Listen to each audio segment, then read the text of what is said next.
வாழைத்தண்டு ரொம்ப நல்லது உடம்புக்கு. ஆனா அது அரியறது எவ்வளவு கஷ்டம். ஆனா அது ஈஸியான முறை.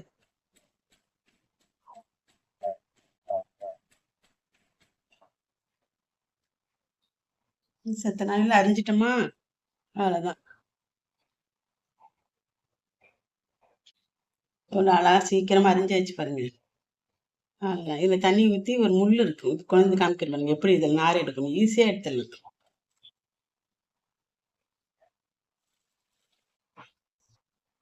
இப்படி தண்ணி ஊற்றிங்க, கொஞ்சம் தண்ணி ஊற்றிட்டு இந்த முள் இப்படி கவட்டம் மாதிரி இருக்குல்ல முள், இதால இப்படின்னா நாரெல்லாம் வந்துடும்.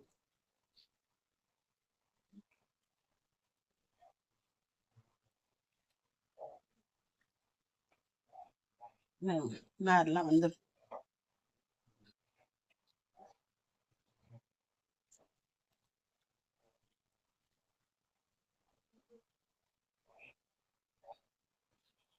இப்படி முள்ளு இல்லாதவங்க,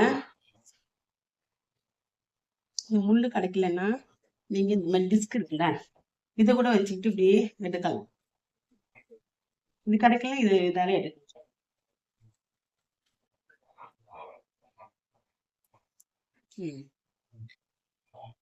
முள்ளு கிடைக்காதவங்க இதால எடுத்துக்கங்க. டவுன்ல சில பேருக்கு கிடைக்காது, இது உடஞ்சி போச்சு.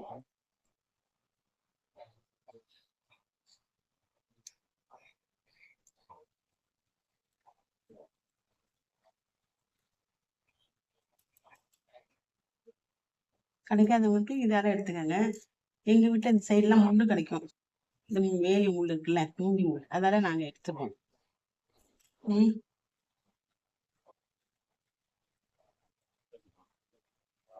நம்மளுக்கு கீரை தண்டு வாழைத்தண்டு சமைக்கிறது தான் கஷ்டமா இருக்கும்.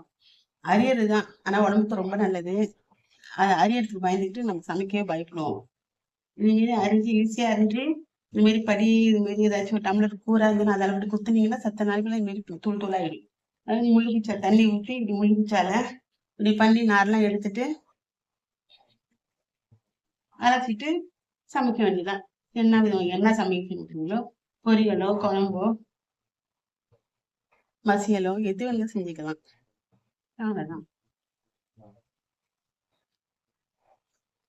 இப்ப நார்லாம் வந்துருச்சு.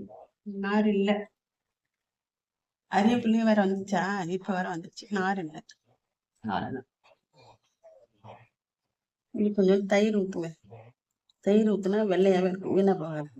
தயிர் ஊத்தி வச்சுட்டு சமைச்சுப்ப அலசி அள்ளிக்க வேண்டியதான்.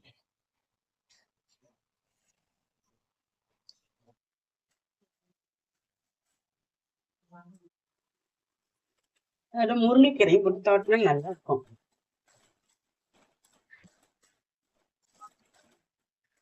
வாழைத்தண்டு எந்த வரை கீரை போடணும். முருங்கைக்கீரை ஒரு நாள் வேக வைக்கிறாரு.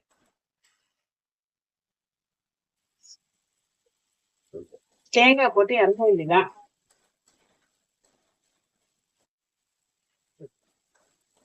வாழைத்தண்டு கீரையும் போட்டு செஞ்சா நல்லா இருக்கும். தேங்காய் துருவி போடணும். இங்க தேங்காய் இன்னைக்கு இல்லை, நான் தேங்காய் இல்லாம தான் நான் செய்யறேன்.